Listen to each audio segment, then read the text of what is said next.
¿Andaba bien, Néstor Carlos? Espectacular. Sí. Te vi que arrancaste medio sulfurado, sanforizado. ¿Eh? Indignado. O no, tampoco indignado. Dolido. ¿Por qué estás dolido? Pues si escuchaste el mensaje que di, Sí, lo escuché, pero ¿por qué? Cuéntanos un poquito más. es que yo creo que deberían. Yo ya te lo conté, dale, habla tú. Bueno, está. Está bien, está bien. No, bien, tranqui, imposible. Apareció, mira, estuvo durmiendo la cita toda la tarde la Teresa y ahora apareció Mirá, apareció ahora a caminar por arriba de la computadora, así que sí, espero que no se corte. Imposible no hacer alusión hoy a la fecha a la que estamos, ¿no? sí, claro. Imposible, imposible, imposible. Pero más imposible aún es no recordar. Antes que arranque con eso, ¿qué vas a recordar? Vos Sí, que estuviste trabajando con gente de la frontera. sí. Se fundó la lista del Partido Nacional con inmigrantes nacionalizados y Heber les promete pasaportes. Yo soy el que los hago. ¿Vos estuviste ¿Cómo? trabajando mucho tiempo con inmigrantes? ¿Me lees de nuevo, por favor? Que no entendí, leíste tan rápido que no te entendí. Se fundó la lista del Partido Nacional con inmigrantes nacionalizados. Y Heber, el ministro, les promete pasaportes. Yo soy el que los hago, dice. ¿Y? No, no. Bueno, no, digo que igual de todas maneras, igual sé por dónde viene la mano porque hay un par de. Es un tema muy áspero, igual ahora como ya no tengo responsabilidades políticas dentro de la organización a la que trabajaba, puedo decirlo. Que en otro momento no, porque obviamente no hay que confundir muchas veces la línea, la delgada línea entre la opinión o lo que uno puede opinar sobre determinados temas y el trabajo en clave de o en materia de, ¿no? Dicho esto y hecha la salvedad, es importante poner en marco y en escena que uno, en mi caso, no, uno no, pero en mi caso, cuando trabajábamos en el área de militar por los derechos de las personas migrantes o refugiados, solicitantes de la condición de refugio, uno no profundiza acerca de ideología política o demás. Porque bueno, entendemos que hay otros derechos que están vulnerados, que están por encima de eso, y algunas de esas cosas tienen que ver muchas veces con las persecuciones religiosas, ideológicas, étnico-raciales, ¿no?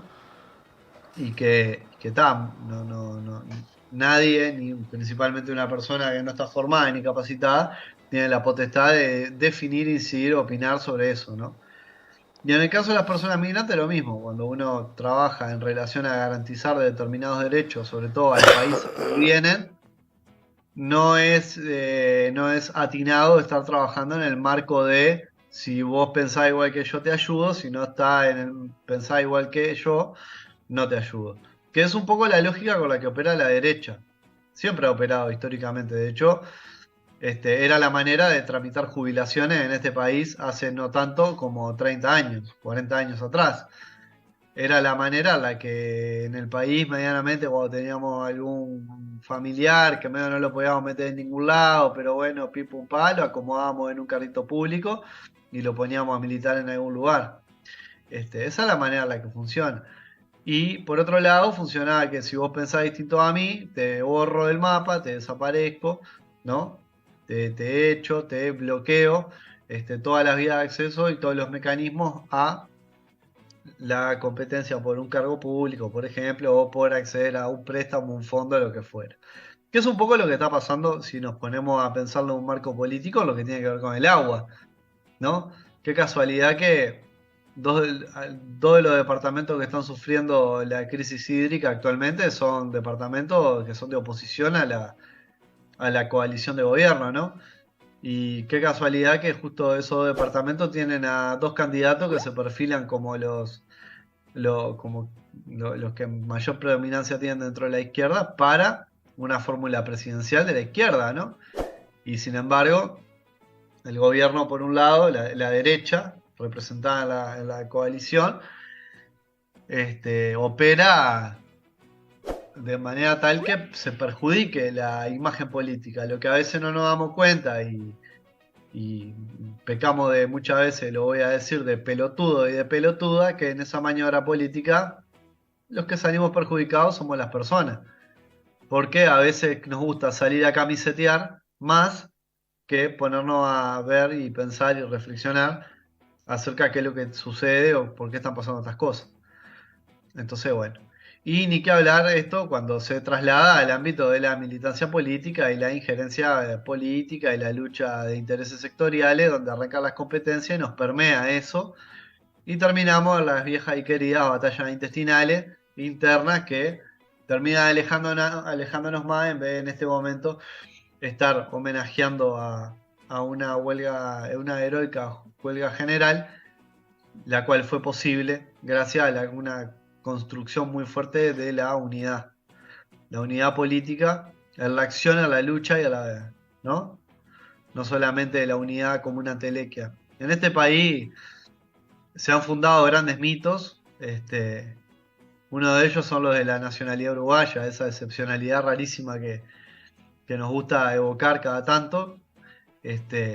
Pero otro gran mito parecería ser, y digo mito porque en los últimos tiempos parecería ser que no existiera, a pesar de que sí se evoca constantemente como un mantra que pretende uniformizarnos a todos, es el de la unidad. Y a veces cuando hablamos y decimos y mencionamos las cosas sin detenernos 2 minutos a pensar de qué estamos hablando, y parece que son palabras vacías, ¿no? Parece que son conceptos que no remiten a nada, que no refieren a nada, que no toman carne en nada, ¿no? Y por otro lado, el correlato actual es completamente otro, ¿no? Es la calculadora electoral evaluando cada 2, 3 minutos cómo podemos construir o cómo podemos armar medianamente un discurso para pegarle a uno o a otro de manera tal que eso nos permita tejer una estrategia que nos sea medianamente favorable. Entonces, bueno, mientras esas cosas nos habiten, nunca vamos a poder hacer el justo homenaje que requieren fechas como las que estamos, ¿no? Porque si no, todo termina siendo palabrería y politiquería que después tenemos el ojo ávido y crítico para señalarlo y verlo la vereda de enfrente, pero cuando tenemos que mirarlo para adentro, no lo vemos. Y así es como vamos sedimentando una historia con un relato que sigue siendo el que se impone, ¿no? Se impone por parte de una porción de la sociedad que habla de, por ejemplo, un enfrentamiento, ¿no? Que la dictadura fue un enfrentamiento entre dos grupos, una guerra, un estado de guerra interno, nada más alejado de la realidad que eso mismo, ¿no? También se habla de la dictadura y se habla como de cerrar ese proceso como si esto no hubiera sido el franco deterioro de una proyección política directamente orquestada por Estados Unidos en un cambio de su política internacional a mediados de la década del 40 y ya en el 50, que pasa de la política de los buenos vecinos a la injerencia directa en los países latinoamericanos y ahí empieza el financiamiento de los gobiernos de derecha, principalmente en algunos países con el apoyo explícito a esos líderes caudillescos del ejército que podían concentrar la figura de autoridad y popularidad necesaria para conducir regímenes dictatoriales que les permitiera de alguna manera ingerir en esos países de atrás del escenario, ¿no? Y por otro lado podemos hablar también de cómo a partir de la década del 50, ya a mediados finales, con los gobiernos colegiados blancos y los sectores más conservadores del Partido Nacional y el Partido Colorado, comienza a darse una transición del modelo económico nacional, ¿verdad? Que habla de un país que se industrializaba o había apuntado el modelo ballista, apunta al desarrollo y a la industrialización, es decir, al desarrollo del país por una política de industrialización, ¿no? Que eso, obviamente, a lo largo del tiempo y con el asedio sufrido desde fuerzas del exterior como internamente, ¿verdad? Fue sufriendo un deterioro hasta que condujo al país a una crisis, la cual el país entra en ese proceso ya a finales de los 50, a principios de los 60, ¿no? Y eso se empieza a ver, se empieza a manifestar en un gran descontento social, ¿no? Y en cómo las luchas sindicales y las luchas populares se llevaron a la calle, lo cual hizo que en el gobierno de Pacheco se gobernara, ¿no?, con medidas prontas, ¿verdad? Lo que se dice, la construcción de la antesala de la dictadura, porque fue un gobierno el cual estuvo al borde de la democracia, en el cual hubieron asesinatos y también hubieron desapariciones, ¿no? Y vos mencionabas algunos arrancando el principio del programa. Pero no solo eso, sino que pensamos más profundamente y empezamos a ver actores políticos que siempre estuvieron ahí, que siempre están ahí, y que por momentos son amigos nuestros y por momentos medio que no, y a veces nos peleamos y a veces no, y cuando tenemos que ver cómo le pegamos a aquel, capaz que nos arrimamos un poquito y le hacemos una caricia para que nos ayude, ¿no? Y no nos damos cuenta que son los mismos que estuvieron atrás de todas estas cosas y que hoy en día persisten dentro de la política del país y no son actores pasivos, sino que siguen siendo actores de gran relevancia. Algunos de ellos son archiconocidos, fueron 2 veces presidente del país. Entonces, creo que esta fecha, más allá de la potente carga emocional que tiene, principalmente para mí, que vengo de una familia militante, que a mí el concepto de la unidad yo no lo escuché como, o no lo recibí como un eslogan político. Vengo de una familia en la cual la política era pensada, trabajada, analizada.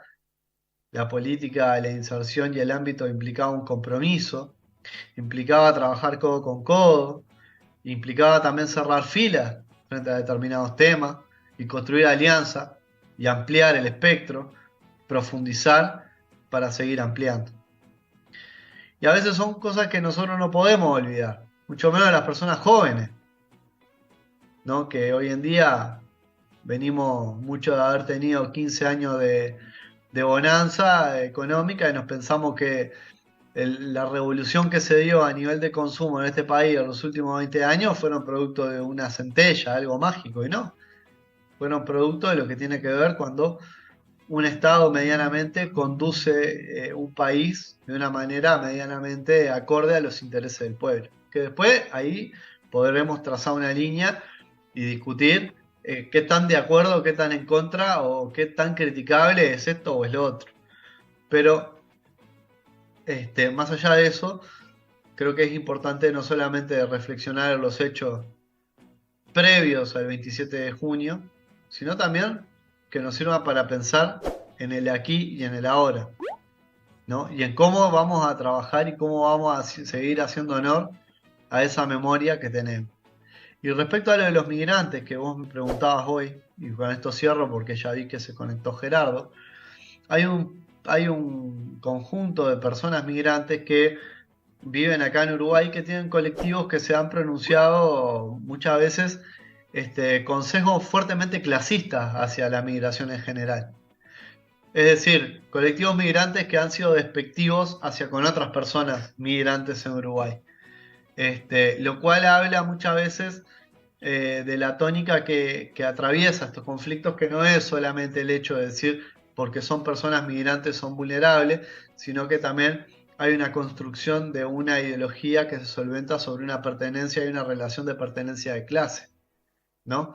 Como también es cierto que muchas veces las personas que materializan el proyecto migratorio hacia otro país, el motivo principal simplemente es la transformación de la realidad o del horizonte económico inmediato. Entonces, obviamente hay un componente de clase muy fuerte ahí atrás. Y también anduvieron circulando unos videos de una persona que le decía a unos cubanos que se fueran a luchar a su país, porque estaban manifestándose, no tenía mucho contexto el video, pero alcanza para subirlo. Y la derecha, obviamente, como siempre ha pasado, siendo más inteligente en los análisis circunstanciales políticos para establecer sus jugadas y quizás menos masturbatoria de las discusiones, acerca de cómo, cuándo y dónde y cómo vamos a proseguir, claramente va a empezar a capitalizar ese tema como rédito propio.